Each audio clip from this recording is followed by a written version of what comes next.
চামচ দিয়ে দিলাম অল্প একটু তেল দিয়ে।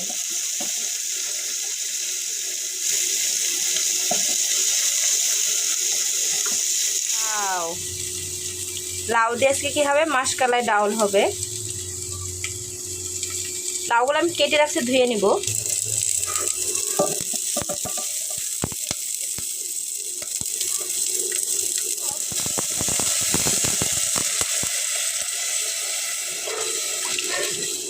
কারণ এটা বাগার পড়বে আরেকবার, এর জন্য।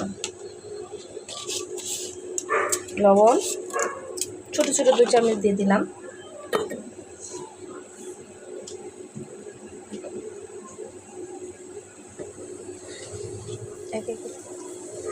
এক চামচের মতো সজের গুঁড়া,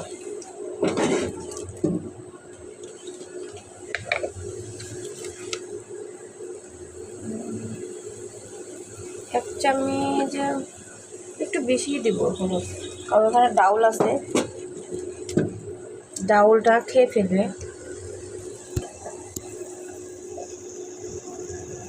এক চামচের হচ্ছে একটু কমই আবার মরিচ দিলাম, কারণ লাউ এখানে অল্প আর কাঁচামরিচটা দিয়েছে অনেক কষক। হ্যাঁ, যেগুলো মাসকালের ডাউল ব্লেন্ড করা অল্প আছে, দেখতে পাচ্ছেন, এই অল্পটা দিয়ে রান্না কষানো হয়ে গেছে। এরপর লাউগুলো দিয়ে দিই।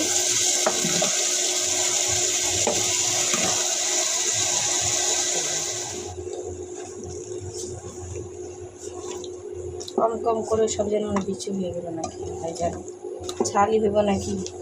আবার মাসকালের ডাউল যাবে, তাই না? ডাউলটা তো ঝাল খেয়ে ফেলার কথা। আচ্ছা দেখি কি হয় আর কি। এটা ঝাল কমে দিই, একটু পরে আসছি আপনাদের সাথে। নাড়া দিই।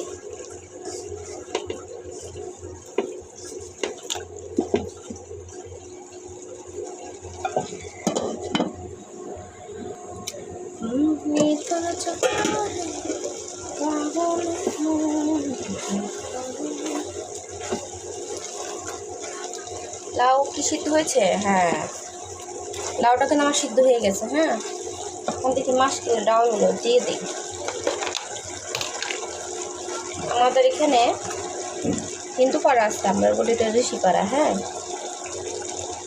ওইখানে বিয়ে হইতেছে মনে হয়, এই গান বাজতেছে, গান বাজতেই আছে। আর আমরা অনেক এর গান শুনে শুনে আমরা একটু একটু মানে গানের সাথে আমরা একটু তাল মিলাইতেছি আর কি।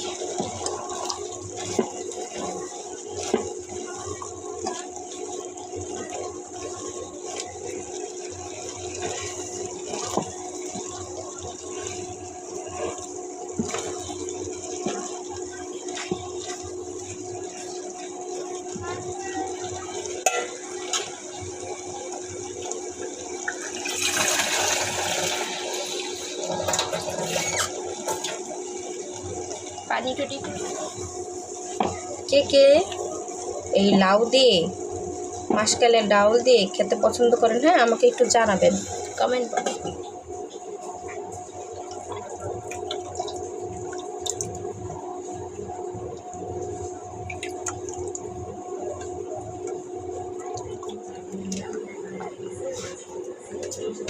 একটু হবে, হ্যাঁ, তারপর আমি বাগার দিব।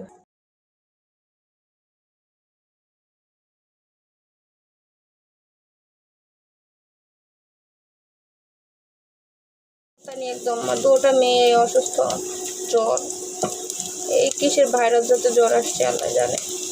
2টা বাচ্চাই, ছোটো বাচ্চা তো স্কুলে যায় না, কতদিন হয়ে গেল।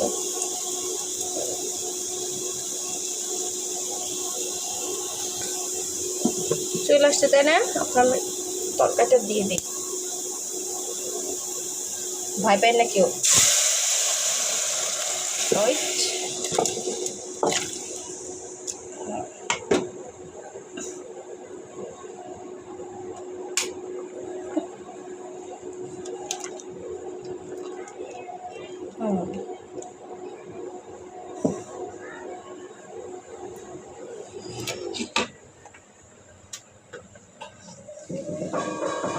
এই দেখুন আমার ছাদের গাছে পাতা হয়েছে, এই 3টা একটু বড় বড়, এই 3টে আমি ছিঁড়ে নিয়ে এসেছি, এই 3টাই দিব গাছ। বস। করে